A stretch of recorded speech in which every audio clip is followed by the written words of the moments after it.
Imagine the quiet of the night, deep silence. Mm. And then suddenly, this sharp, insistent rap on the door. Knuckles against wood, echoing through a home, footsteps coming closer, maybe a bit hesitant. Yeah. Then that metallic click of a lock turning. That's it. A surge of voices, crisp, authoritative, cutting right through the stillness. Official. You see the cold gleam of Iranian police uniforms in the dim light. And there, in the doorway, is Kolsoom Akbari, bewildered. Her world just completely falling apart. Exactly. Her carefully built world, decades of secrets and deception, it's all about to unravel. The woman they call the widow of death. Her past is finally catching up. So let's try to unpack this. Imagine you're living this life, maybe you think you've built a future, right? And then bam, the past just crashes down. Yeah. You're facing accusations, not just one, but like over a dozen lives spanning decades.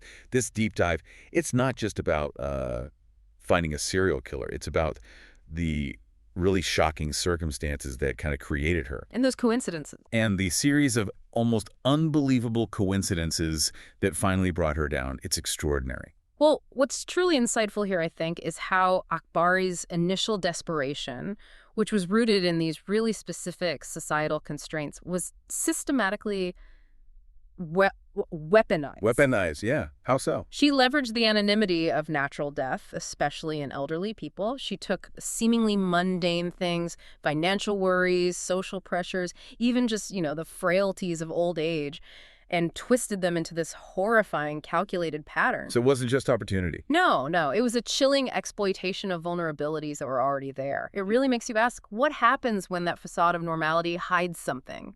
Well, something truly sinister underneath. Right. So today we're diving into this terrifying, very detailed case of Kolsoom Akbari, the widow of death, an Iranian woman accused of marrying over 18 times. 18 times. Yeah, and murdering at least 11 people.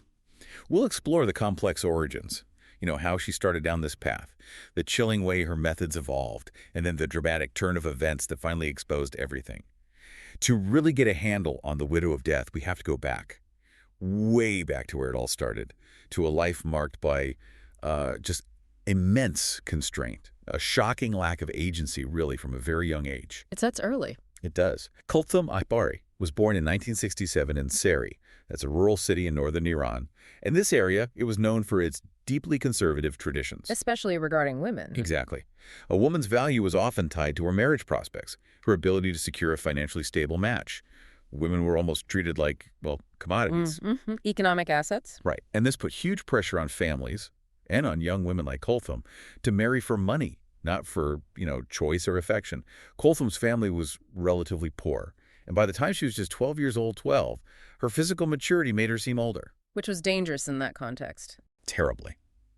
It led her family to make this huge decision for her. An older, wealthy man wanted to marry her. This child. Just a child. Kolthoum could barely grasp it. She refused. She actually tried desperately to run away to escape this marriage. But her family, they were driven by this desire for, financial improvement, maybe social standings. Have they stopped her? Brutally suppressed her attempts. Right. Forced her into the marriage. This much older husband treated her harshly. And within a year, Kolthoum, still basically a child herself, got pregnant, gave birth to a son. Oh, my goodness. But she lacked the knowledge, the support, just the maturity to care for him. His health deteriorated, and tragically, he passed away within a year. The trauma for a child mother. Unimaginable. Yeah. And then, shortly after the baby died, her much older husband had a heart attack. Died naturally. Kolthoum was just 15, a widow, already scarred by just immense loss, emotional neglect. And completely alone in it. It seems so. She goes back to her family, but there's no comfort, no time to grieve. She was immediately pushed into a second forced marriage. Yes. Again, wealthy, older man, purely for financial gain. This one ended in divorce after she had a daughter, adding to that instability. Then a third marriage, one she actually chose herself. Maybe hoping for something different. Maybe. But that also ended in divorce, stripping away any hope that even her own choice could lead to a better path. That paints such a picture of deeply ingrained powerlessness, doesn't it? I mean, by 25, she's been married 5 times. 5 times. 2 husbands dead, 3 divorced her. And despite all these unions, she had absolutely zero financial independence. Nothing. Still dependent. Perpetually at the mercy of her family's decisions, always a pawn in their economic game. This constant lack of control, combined with The repeated trauma, the loss, it becomes this crucial, simmering motivator. Pressure cooker. Exactly. She's trapped in this cycle. Marriage, loss, divorce, back to a family who just sees her as a means to an end, not as a person. And that perpetual cycle you mentioned, that feeling of always ending up back at square one financially, Yeah. that seems to be the crucible where her outlook fundamentally shifts. Something had to change for her. Right. She decided she had to forge her own path. She was frustrated. She'd lost hope in traditional marriage. So now, at 25, Kolthoum decided she'd work to support herself. Taking control, in a way. She found a job in a bustling restaurant, a totally different world from the domestic life she'd known. And it was there, in that environment, that she made a kind of discovery about herself. Oh, what was that? She realized her striking beauty got a lot of attention from male patrons, significant attention. And she saw this not just as, how she looked, but as an asset, something she could use strategically. Interesting. And as she's figuring this out, she learns about muta, temporary marriage. Ah, yes. The fixed-term contract. Exactly. A permissible union for a set period in exchange for a dowry. This offered a new path, potentially a lucrative one, to get money without that lifelong commitment and control she hated. A loophole, almost. You can see it that way. She quickly entered her first temporary marriage, 2 months. With a wealthy man in his late 60s, she was in her late 20s then. The deal was a significant payment when the contract ended. Purely financial. Purely. And for those 2 months, she experienced a life she'd never known. Luxury, his opulent palace, wealth, comfort, things that were always out of reach. A taste of something different. A big taste. Then the 2 months ended. He politely dismissed her and gave her the agreed-upon large sum of money. And that was the moment. Yeah, it was the profound realization. Unlike her 5 previous marriages, this one, the short-term contract, gave her substantial immediate cash, a tangible reward for her time, without the emotional baggage or subjugation. For Kolthoum, this was the turning point. That aha moment is absolutely critical. You see this stark shift, don't you, from passive victim to, an active agent, even if it's operating in a morally ambiguous space. Definitely ambiguous. She realized she could convert societal expectations, her own looks, into a consistent income stream. Transactional. This was her real entry into a calculated approach to relationships. No real connection needed. So she quits the restaurant? Yep. Left the restaurant, started actively seeking these temporary marriages, and she set strict conditions. Contracts no longer than 2 months, and the money paid up front.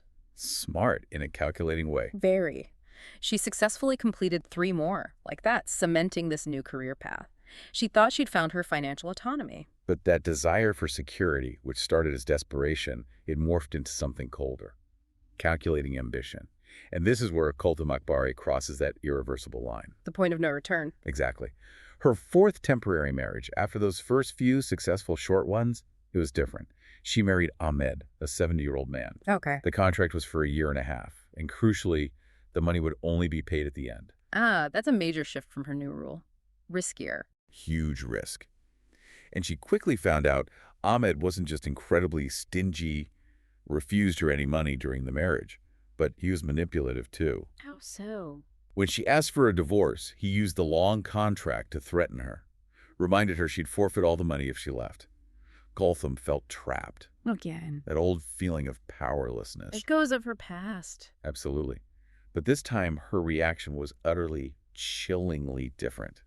She was intensely frustrated, terrified of losing her investment of time, and she came up with this horrifying plan. To eliminate him. Eliminate Ahmed, but make it look natural. She exploited his age, figuring an elderly man's sudden death wouldn't raise too many eyebrows. Less scrutiny. Much less. She concocted this deadly mixed diabetes medication and sexual stimulants. Why that combination? She figured it would destabilize an older man's cardiovascular system, make a stroke or heart attack seem like a natural age-related thing. Her plan was meticulous. How did she do it? Small doses first, in his food and drink, to make him sick enough to go to the hospital. Establishing a history of frail health. Exactly. Laying the groundwork. Then when he came back home, seeming weaker but maybe recovering, she'd administer a lethal dose. Calculated. Chillingly precise. It worked. Ahmed died from a stroke. The family accepted it as natural causes. Kolthoum collected her payment, no suspicion. What's absolutely fascinating in a grim way is the ingenuity and the sheer callousness. It's not just murder, it's a performance. The performance, yeah. She weaponized those societal assumptions about aging, about illness, used them like a shield. This first kill established her modus operandi: natural death, clean exit, financial gain. She'd perfected this invisible method using the natural course of life as her cover. So it's clear her outlook had totally shifted. She found her solution. Yeah. Terrifyingly efficient way to get what she wanted, and nobody knew. It wasn't about survival anymore. No, this was about control, profit, Okay. whatever the cost. Her next target was Masi, an 80-year-old man. Another long contract, 2 years, payment only at the end. So she's sticking with the longer contracts now, despite the risk. Seems so. But within a month, Kolthoum got impatient. Waiting 2 whole years for the money. Intolerable. She decided to speed things up. He gave him the mixture. But Mathi didn't die right away. And here, in this horrifying escalation of cruelty, she watched him struggle. And then deliberately, coldly, she suffocated the frail old man with a wet cloth, just to make sure. That's a significant escalation, direct physical violence. It is. Now, Masi's eldest son, who was a doctor, he was deeply suspicious about his father's sudden death. Understandably. But his siblings, they dismissed his concerns. Their father was old, Kolthoum seemed so kind, so attentive. They didn't want to believe it. Exactly. So the death, like Ahmed's, was ruled natural. And that unseen trail just kept going. Kolthoum repeated this method 3 more times. Yeah. Different elderly husbands, each time refining her act. Becoming more practice. With one retired teacher, she even consoled his upset children after he died, cementing that innocent facade. Another victim, a kindly widower, had a nephew who was suspicious, voiced concerns. But she managed it. Akbari deftly convinced the family the old man was just a hypochondriac. Again, ruled natural. Each successful murder just boosted her confidence, deepened that psychological detachment. An angel of death, hiding in plain sight. Pretty much. By this time, Kolthoum is 52 years old. She's been doing this pattern of murder for 22 years. At least 5 undetected victims, but probably, likely, many more. If we connect this to the bigger picture, you really see that deepening psychological detachment you mentioned. It's almost become professionalized, a cold industrial process. Industrial, yeah. The human cost is secondary, irrelevant almost. It's just about the money. And the fact she operated for over 2 decades without getting caught. It speaks volumes about how clever her method was and, frankly, how unsettlingly easy it can be for natural deaths to mask something else. Especially with the elderly. Especially when there's a seemingly kind caregiver presenting a benign story. It highlights how easy it is to miss these patterns if you're not looking closely or if you don't want to see them. Well, after decades of this cunning, this cruelty, her luck was finally about to run out. And it would be this series of incredible coincidences, almost like fate stepping in, that ended her reign of terror. The unraveling begins. Yes. We're in 2023 now. Kolthoum is 55. She enters her final marriage with Golem, an 83-year-old former Iranian army officer. Military background, interesting. Very. Temporary marriage, 2 years, following her usual lethal pattern. But Golem, maybe because of his military background, he was inherently suspicious. Instinct. Perhaps. A week into the marriage, Kolthoum prepares her usual mixture, this time in some juice. Golem senses something's wrong, just off about her demeanor. He refuses to drink it. Wow. And then, this is the crucial misstep for Kolthoum. He shrewdly demands she drink first. Called her bluffs. Totally. She panics. She can't drink her own poison, so she accidentally drops the glass, smashes it. But this just confirms Golem's suspicions. He knew then. He was certain. Without hesitating, he throws her out of his house. Now, Kolthoum is desperate. She fears losing the money, sure, but more importantly, she fears exposure. She acts fast, ruthlessly. What does she do? She tracks Golem to his daughter's house. And with his terrifying resolve, she bribes the maid, offers a large sum of money to put the poison in Golem's food instead. Using someone else? Yes. The maid, tempted by the cash, probably unaware of the full implications, does it. Golem eats the poisoned food. He collapses, dies of a heart attack. Kolthoum waits, expecting to collect her money, like always. But this time is different. This time is very different. There are unforeseen connections that change everything. First, unknown to Kolthoum, Golem had already told his daughter about his suspicions, about the juice incident. He warned her? He did. So after his sudden death, his daughter remembers her father's fears and reports Kolthoum to the police, mentioning his specific concerns. Okay, that's one thread. But here's the really astonishing twist. The convergence, that's almost unbelievable. The doctor who receives Golem's body at the hospital for the examination. Don't tell me. It's Masih's eldest son, the same doctor who suspected Kolthoum decades ago after his own father's death. No way. That's incredible. Incredible. He recognizes Kolsoom Akbari's name as Golem's wife, and with this jolt, this chilling recognition, he finally connects it back to his father's unresolved death, his intuition from all those years ago, Yeah. dismissed by his family. Finally validated. Instantly, Hmm. he files a separate damning report, providing that missing link. The threads of justice, so slow for so long, finally pull tight. That really raises the question, doesn't it? How much of justice is fate and how much is just persistence?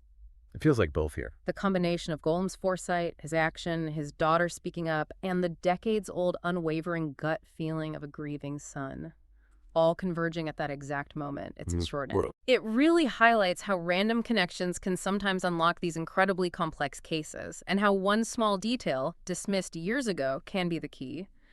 It also speaks to the impact of just one observant person, like Masih's son, who never let go of that suspicion. So the autopsy on Golem confirms it. A cocktail of unrelated drugs, nothing he was prescribed. The daughter's report, the doctor's report. Kolthoum is arrested. Did she confess right away? No, initially she denied everything, her usual cunning. But the bribed maid, facing charges herself, eventually confessed. Confirmed Kolthoum paid her to poison Golem. Pressure mounted. It did. After long denials, Kolsoom Akbari finally confessed to 11 murders, all carried out using that same chillingly effective method. Her reign of terror over 2 decades long was finally over. So the chilling saga of Kolsoom Akbari, the Widow of Death, it's just this stark reminder, isn't it? How far desperation mixed with this cold ambition can push someone, and how cleverly evil can hide right under the guise of normalcy for so long. 18 marriages in total. 18. 5 permanent, the rest temporary. And she confessed to 11 murders. It's staggering. Yeah. And you think about her intelligence, her manipulative skills, if she'd channeled that differently. It could have been a completely different life. Constructive, perhaps, instead of just destructive? Exactly. Calculated cruelty. And this story really makes you wonder profoundly about those broader societal pressures, especially on women in certain environments, that might have initially set her on this path. The lack of options early on. Right. But it also underscores a darker, maybe universal truth. There's always more to learn about the human capacity for darkness, how the relentless pursuit of control, of financial gain, can just warp a life beyond recognition. What really stands out, though, is how this brutal reality stayed hidden in plain sight for so long. And how families, unknowingly, might have even enabled it by dismissing those early doubts. Precisely. The investigation into Kolsoom Akbari is actually still ongoing. There are rumors she might have killed more than 20 people. Yeah. It just leaves you with this really unsettling question, something to think about. How many other natural deaths out there might actually be hiding a meticulously planned murder? And how many untold stories, like Kolsoom Akbari's, are still just waiting for their own unlikely threads to connect?